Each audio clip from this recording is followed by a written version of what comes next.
Welcome, everyone. My name is Jeff St Laurent, and in just a minute, I'm going to pull on my great mentor coaching client, Caroline Brothers.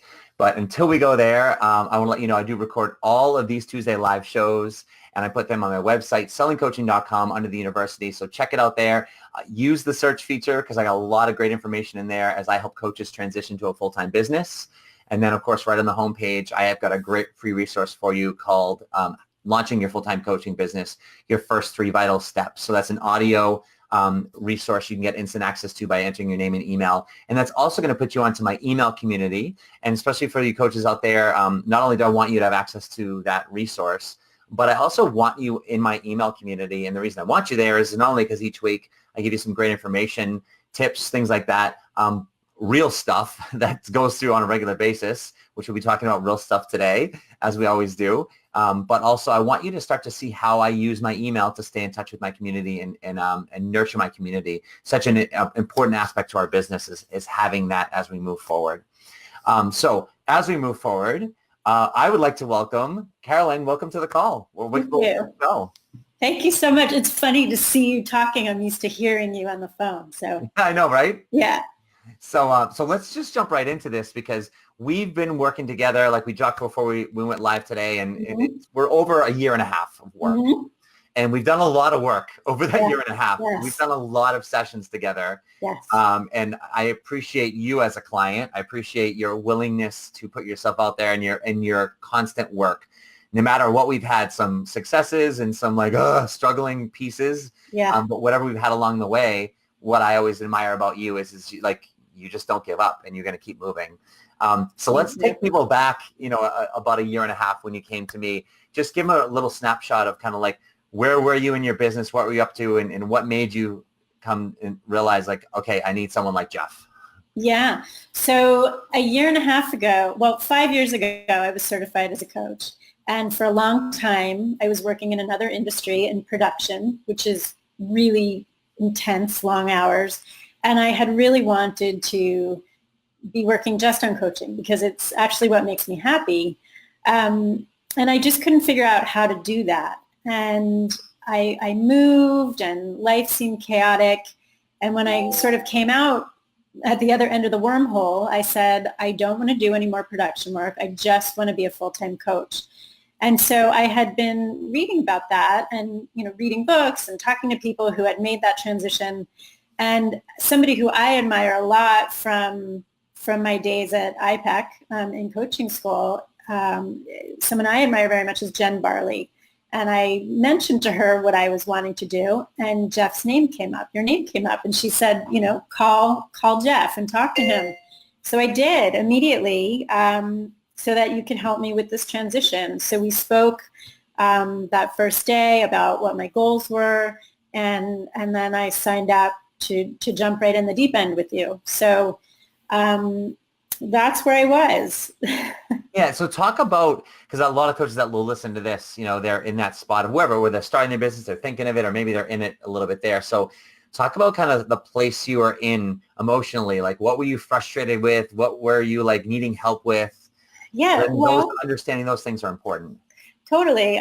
First, I was terrified because anytime you make a job transition like that, there's a lot of fear around the money. Is the money going to come? Are you going to be able to keep up your lifestyle, support your family, all that stuff? So that was really scary.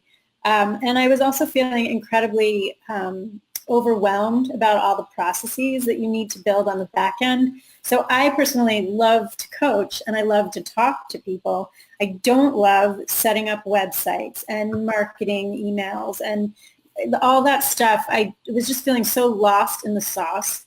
And Jeff really broke that down for me and gave me bite-sized pieces on a weekly basis that I could chew on, and tasks that I could accomplish without feeling so terrified. And I could ask you the stupid questions like, what does this mean on Facebook? Or, do I need to sign up for Twitter to support my business? So you really helped break that down for me. And I've been able to set up a lot of back-end systems that you recommended.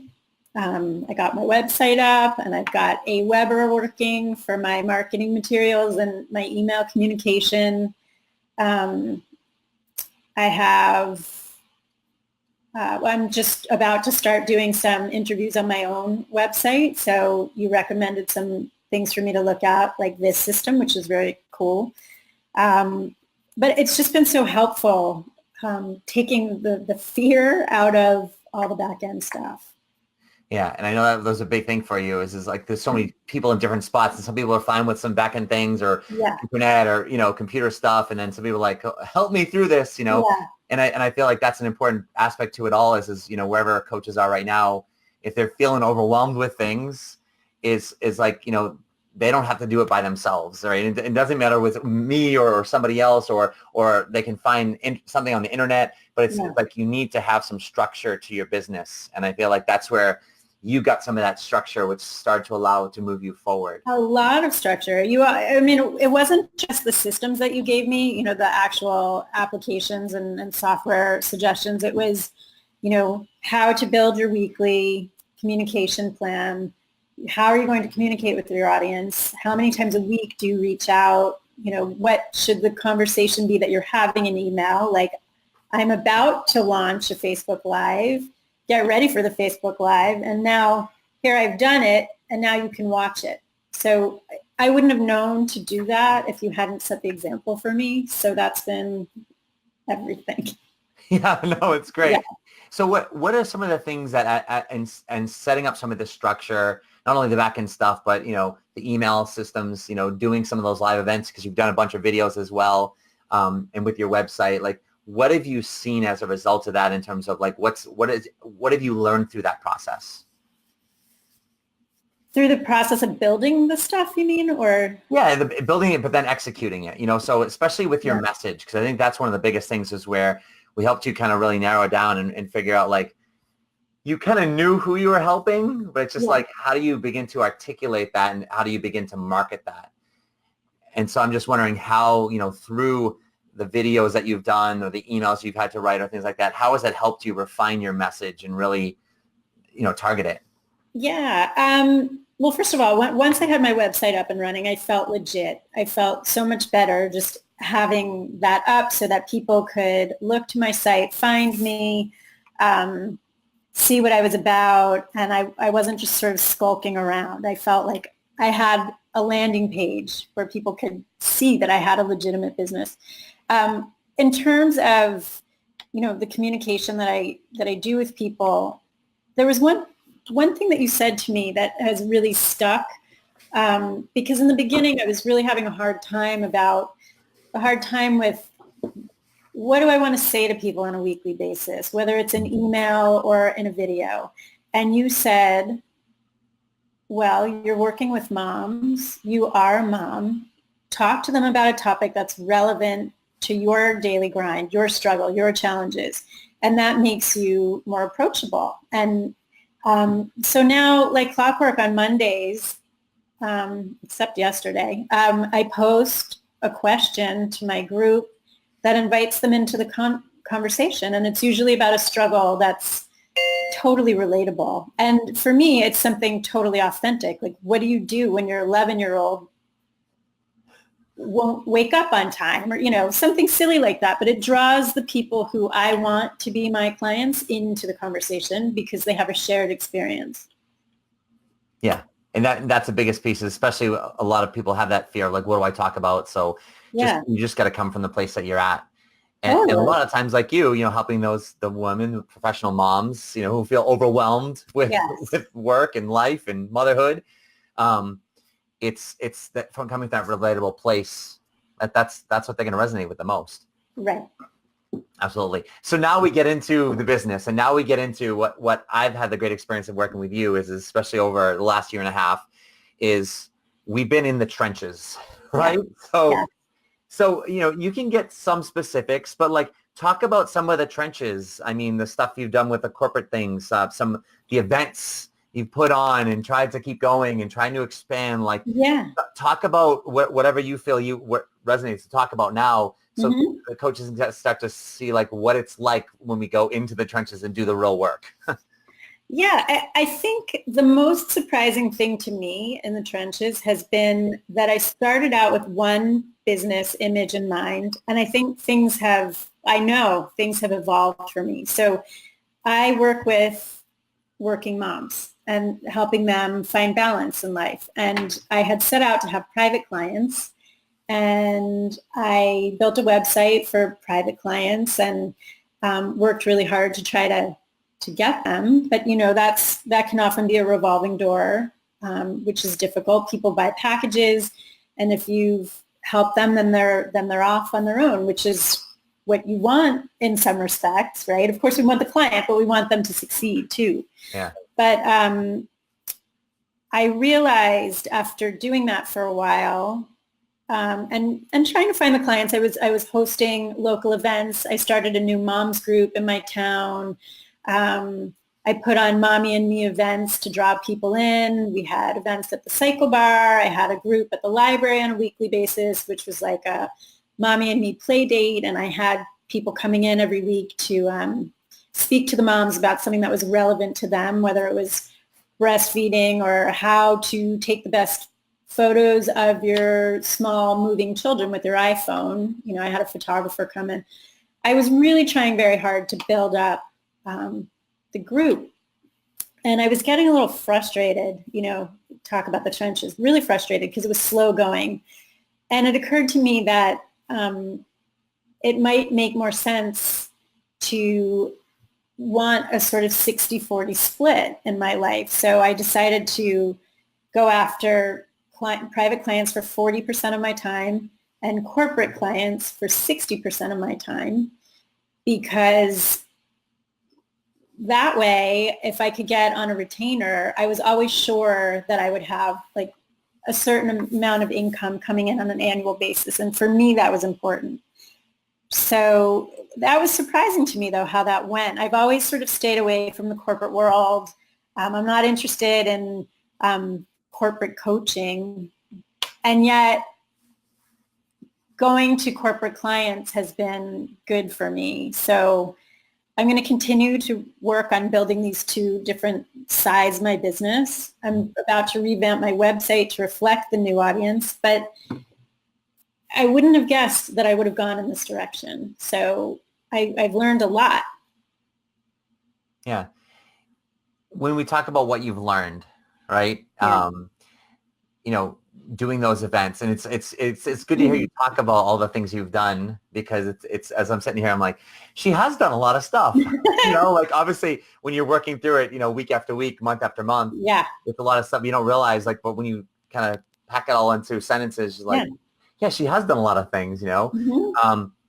What are some of the things you've learned? And I don't want to harp on the frustrations, but like these are some of the real things. Like we could talk about successes, but like trying to get people together for events, the communications, like you've reached out to some big companies, like really name companies, if you will, to create relationships. Mm-hmm. Talk about some of those experiences a little bit. You have to be a really good read of your audience and who you're going after. And I think what you think is going to work because you want it to work as a coach doesn't necessarily fly. And you have to take the cues from the people that you're going after and sort of bend to them a little bit. So, in my town, I have this new moms group. It's been really challenging. Week after week, the number of people who are showing up was dwindling, or sometimes I'd have a bigger group. Sometimes it was almost nobody. I wanted to give up. Jeff said, keep going. And I did, but I feel like I've really had to change course on that, because what I thought that they needed so much, they were very hesitant to participate in. So I've been rethinking that group and what to do with them. And I'm trying to read what their needs are outside of what I want to do, but what would serve them best and still allow me to coach. And in the corporate space, you really have to understand how they work, and you have to play their game a little bit in terms of what to offer, when to offer it, when to follow up, how much is too much, you've guided me on a lot of that stuff. It's hard to read sometimes. Mm-hmm. Yeah. And I think that's the biggest thing is it is hard to read and sometimes we're not sure what to do. But at the end of the day, like it's the persistence and the consistency that you've had. And even when you get to that point where you come back and you're like, oh, I'm so frustrated. And it's one of those spaces, like we talk it out, but then it's just, well, it's always remembering a lot of the times is, they're not always and most likely never on the same timetable that we're on. Never. Never. And then the next thing you know, it's like we're like, oh, we're done with this whole thing and we're frustrated. And next thing you know, it's like the next week we get a call back or we get an email. Yeah. And it might still not be what we want to hear, or it might not be moving as fast for them as we want it to be, for us as we want it to be. But it's like, okay, well, we are still on their radar. It just it's really hard because when you're building a business, you feel so codependent on other people's responses to you. And so I just feel like in any given week, I just need one positive response. I need somebody to acknowledge what I'm doing or respond to me or sign up or whatever. And sometimes we sit here like, oh my God, I'm such a loser. It's not happening. But you just need that one that really helps you keep going. Yeah, absolutely. So let's do this because this is important. We talked about this a little bit before, but when you came to me a year and a half ago, you had quit your job. You're like, I'm done with like that. I'm going to do this thing. And I remember in the beginning, part of it was like, we've got to be conscientious for our finances because we don't want to like dig a hole debt wise in order to do this because as we know, business takes time. And so as of recent, probably in the last 3 months, maybe, we got to that place where it's like, all right, we're moving our business along, but we realize like, okay, we need to get a side hustle, right? We need to get another contract with your other job so that you can get some income. Yes. So that so the business isn't being stressed because, oh, I need to earn money as a result of this. Talk about that a little bit because like, as we said before, a lot of people, they're like, oh, I'm just going to quit my job. Or if I end up quitting my job and then I have to get another job afterwards, I feel like I failed or I feel like I didn't do well. But it's like, no, it's not that at all. It's just like you're being smart. So talk about that a little bit of what you went through, to realize, okay, here, I've got to get this and why I'm doing it and how it's helping you with where you're at in your business right now. Yeah. So I think as we discussed before, I think there's a lot of shame that anybody feels in starting a business when it doesn't take off right away or you're building it incrementally and it's just slower than you would like it to be. And when I jumped into coaching, I was lucky because I had some private clients and I had a really big corporate client. And then all of a sudden things got really kind of quiet because I'm potentially between contracts with that big client and my private client sort of fled the coop. And I was worried about it. And I was offered sort of a side hustle back in my old industry. Somebody approached me and said, would you like to take on a project? It was a freelance job. And I talked to you about it. And I said, I'm concerned about how I'm going to balance, the progress that I've made in my coaching business with being able to work in this very tumultuous and stressful production world.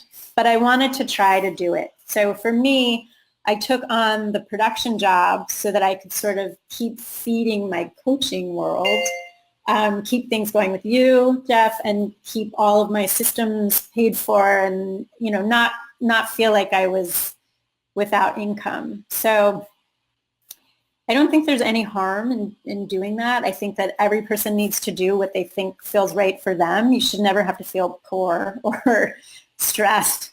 So I took on this job, this side hustle, and it is freelance, so it's ending soon, and then I'll be able to focus entirely on coaching again, but it gave me a nice little bump to keep going, and I can pick it up again if I need to. So, maybe this will be the time when I don't need to, and I'll just have tons of amazing clients. Yeah, that's an important thing to, like, we've got to be honest with ourselves. And the good part is that that's afforded you the ability to keep doing exactly what you want to do in your business. Exactly. And you're still building it, but it frees up the anxiety of like, oh crap, I have some of these expenses, and it's things like working with me, all the other business systems, Yeah. And that's an important aspect to what we do. And that's why I'm glad we were able to talk about that, some of that stuff, because these are the realities of how do we create a long-term successful business. And you know what? Whether you have to do that again or consistently or whatever else for, anyone else's situation, it doesn't mean your coaching business isn't successful. It just means that, it's at the space where it's at. And you're in the process of growing that. And there are going to be ebbs and flows in your business. And those are things important that it's smart to be able to understand that. But you have to be wicked organized and willing to work really hard to balance two things. And you can't let your coaching go because you're making additional money doing something else. You have to have boundaries and commit to upkeeping your coaching business. And that's what I admire about you, is that's what I've seen in you, is even though as you've taken this on, you haven't lost any intention or consistency with your business. Or especially passion. You know what I mean? Like you're still, every conversation we've had, you've been 100, you haven't come, oh, this is exhausting me, or it's so hard to do my business now because of this. I haven't heard any of that. It's just, it's business as usual. And it's like, I'm doing what I need to do. And it's more energy, effort and energy than I'd like to put into something else than my business, but it's necessary and I'm doing it. And that's the great mindset that you have. I love that. Yeah. So let's talk about your business a little bit as we close this up. I'll pull your website up, but talk about rebirthcoaching.com. Yeah. Tell us who you help with what specifically, and tell us your why behind that. Like, that's a big piece to that, especially with the professional moms. Like, I love your story. Wow. I mean, it's a story that so many people share, but I'm a working mom, and it's hard. It's really hard to balance these things. And when I was in coaching school and I had to pick a niche, I was thinking about what's authentic to me? What can I really relate to? And it was that piece about finding balance between work and your family and your home and all the things that we all have to do. So I decided to coach working women who are overwhelmed with that balance. And it's really, these conversations I have with other moms are really intimate. People have issues with their partners or their body image, or just being able to show up to work while they know they have to duck into a room to pump milk, and finding a quiet, private place to do that can be humiliating in some work environments. So I work with these women to help them find balance and let them know that they're not alone. And I've certainly found myself in all kinds of weird situations. So I'm happy to boost them and give them, guided support, hold space, talk from experience. And talk about the corporate space as well, like how that plays out in the corporate space. Because I think that's, especially the stuff you've done with some of the companies, like it's so needed. Yeah, well, thanks for that. In the corporate space, women are often rushed back to work it could be as little as 6 weeks. For some, it's even fewer than that. And trying to get your head on straight is difficult when you have to appear and answer to teams and all of that. So in the corporate space, I help companies by coaching their mamas coming back to work off of maternity leave and help them find footing, because it's a new role. It's a totally new role. Now you're coming back to your job as a mom, and sometimes you could be running a meeting at a board table, but wondering if you pumped enough milk. Are you going to be home in time for the sitter? Did I make my sales numbers? It's a really hard thing to balance. So I'm so happy to support these people, really. Yeah. So definitely check out our website, rebirthcoaching.com. She's doing some great things there. And having worked with enough coaches too, like there's a similar thread in what people experience around this area, and it's a big need. And I love it because it just comes from a place where you've come from, and your passion behind it is that's the thing that keeps you going, is your wantingness and willingness to help these moms and create and develop a community of them. And I admire that. Thank you. Yeah, definitely. So Caroline, it's been awesome having you on the show. Thanks for having It's good me. seeing you face to face because usually we're just on the phone. Yeah. Obviously, we've seen each other before. I've seen your videos. You've seen mine. But it's good to have this face-to-face interaction.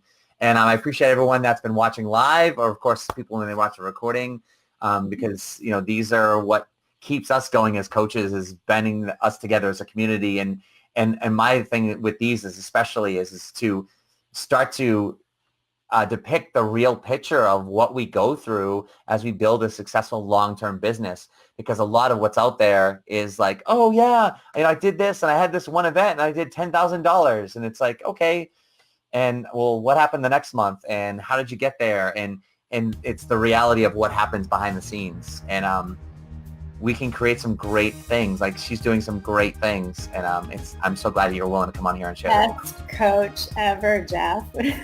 You've been so helpful. Thank you. So before we go, tell me what do you feel has been the biggest value in our work together? Biggest value. Or some of the value. Well, so much value because you've sort of been there, done that. So, it's inspiring to know that you've already done the thing that everybody who calls you is trying to do. And you're always calm, cool, and collected. And you really helped me set up my business from the ground up. So, invaluable.